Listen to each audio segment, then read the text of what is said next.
Assalamualaikum warahmatullahi wabarakatuh. Apa kabar teman-teman pebisnis atau yang berminat di dalam dunia percetakan dan fotokopi? Di video kali ini saya ingin membahas mengenai pengalaman saya menggunakan mesin yang ada di samping saya ini, mesin print dan fotokopi Kyocera M2040DN. Saya akan membahas mengenai kelebihan dan kekurangan dari mesin ini dan juga rekomendasi untuk kalian. Baik, tanpa berlama-lama langsung saja kita mulai ke pembahasan.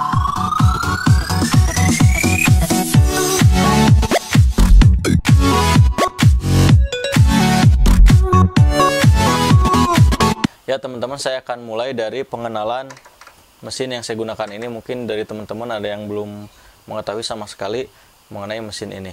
Jadi ini adalah mesin printer sekaligus fotokopi dari pabrikan Kyocera. Kyocera itu kalau tidak salah dari keluaran dari Vietnam ya, nanti saya cek lagi ya. Fungsi utamanya tentunya untuk mencetak, dan ini adalah printer yang menggunakan tinta serbuk atau toner, sering disebut toner ya. Dan ini hanya satu warna ya teman-teman ya, jadi monokrom. Untuk fiturnya sendiri ini cukup lengkap ya teman-teman ya, dari mulai print tentunya, kemudian fotokopi, kemudian scan. Untuk scan sendiri ini memiliki dua cara ya. Yang pertama dengan cara biasa, yaitu menggunakan ini kaca scan ya, di scan dokumennya kita simpan di sini. Yang kedua juga mesin ini memiliki fitur ADF namanya ya. ADF itu adalah untuk men-scan secara otomatis dokumennya kita simpan di sini. Kemudian nanti dia akan menarik satu persatu lembaran demi lembaran dokumen tersebut. Nah, fitur ADF ini sangat bermanfaat digunakan ketika kita akan memfotokopi atau men-scan dokumen dalam jumlah yang banyak itu ya. Tentunya dokumennya syaratnya harus masih bagus ya dokumennya ya, karena kalau misalnya dokumen sudah lama, sudah terlipat dan sebagainya, dia bisa jadi nanti akan nyangkut di mesin ini ya, di ADF-nya ya, seperti itu teman-teman ya. Kemudian untuk kertas sendiri, kertasnya yang digunakan di mesin ini, dia bisa menggunakan kertas ukuran A4 ya, dengan menggunakan ini ada di bawah ya tempat penyimpanannya. Saya ambil dulu seperti ini teman-teman ya, seperti laci. Nah ini nih, ini ditaruh di bagian bawah. Mesin ini juga bisa menggunakan ukuran kertas F4, jadi maksimalnya F4. Untuk fotokopi juga selain A4, mesin ini juga bisa memfotokopi dokumen dengan ukuran F4 ya. Jadi ini bisa sedikit membantu teman-teman yang biasanya menggunakan printer biasa ya, printer scan copy itu biasanya hanya mentok di ukuran A4 seperti itu ya teman-teman ya. Jadi ini fiturnya untuk pemula ya, saya rasa cukup lengkap. Untuk Anda yang misalnya ingin memulai membuka usaha fotokopi dengan budget pas-pasan ya, untuk menekan biaya ya, karena kalau kita membeli mesin yang besar itu harganya cukup mahal juga seperti itu teman-teman ya. Jadi saya rasa ini bisa menjadi rekomendasi untuk kalian sebagai pemula seperti itu ya, ataupun bagi kalian yang sudah memulai usaha percetakan, undangan ya, kemudian stempel dan lain-lain, mesin ini juga bisa menjadi pendamping ya, yang melengkapi jasa di usaha teman-teman seperti itu ya. Nah ini ya, listriknya cukup hemat, 650 watt itu ketika dia sedang berjalan ya. Kalau misalnya ketika dia sedang standby itu lebih kecil lagi ya, seperti itu. Nah kemudian juga untuk tonernya juga harganya cukup terjangkau juga teman-teman ya.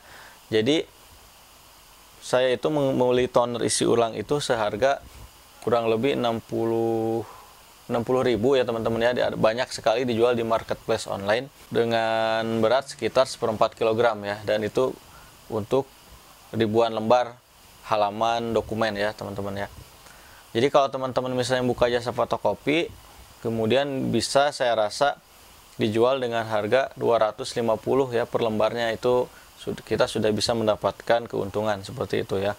Sebetulnya 200 juga bisa teman-teman, cuma mungkin keuntungannya kecil ya, seperti itu. Jadi saya sarankan teman-teman menjual harga jasanya dengan harga Rp250 per lembarnya ya. Nah kemudian saya ingin berikan tips juga kepada teman-teman dari pengalaman yang saya alami menggunakan mesin ini.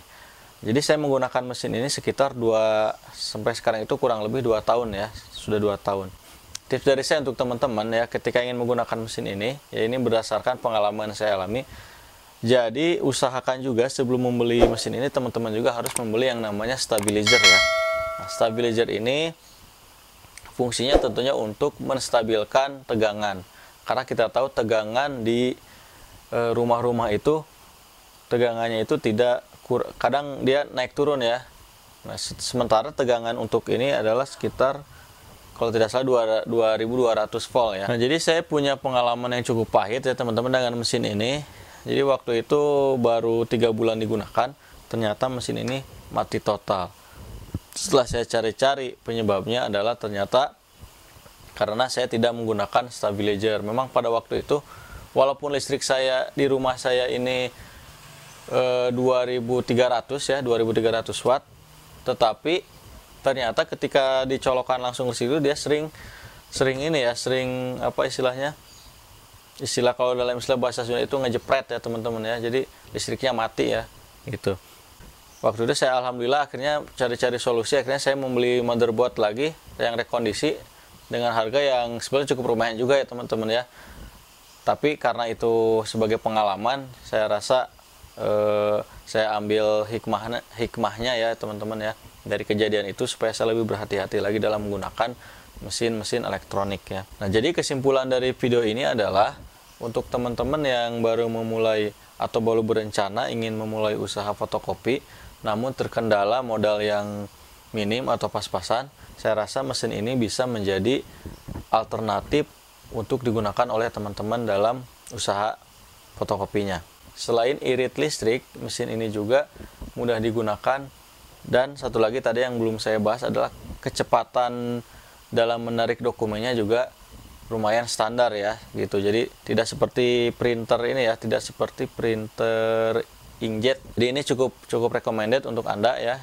Dan juga supaya pengalaman pahit yang sudah saya rasakan tidak terulang, teman-teman harus betul-betul hati-hati dalam menggunakan mesin ini. Artinya diperhatikan juga listrik di rumah teman-teman, kemudian juga harus disertai dengan stabilizer untuk menstabilkan listriknya. Dan untuk komponennya juga sekarang sudah banyak dijual ya di online gitu ya, karena penggunaannya juga sekarang sudah cukup banyak ya. Mesin ini dari berbagai testimoni itu cukup handal untuk digunakan. Seperti itu teman-teman ya. Itu saja, semoga review ini bisa membantu teman-teman yang akan memulai ataupun yang sudah memulai usaha fotokopi dan percetakan pemula.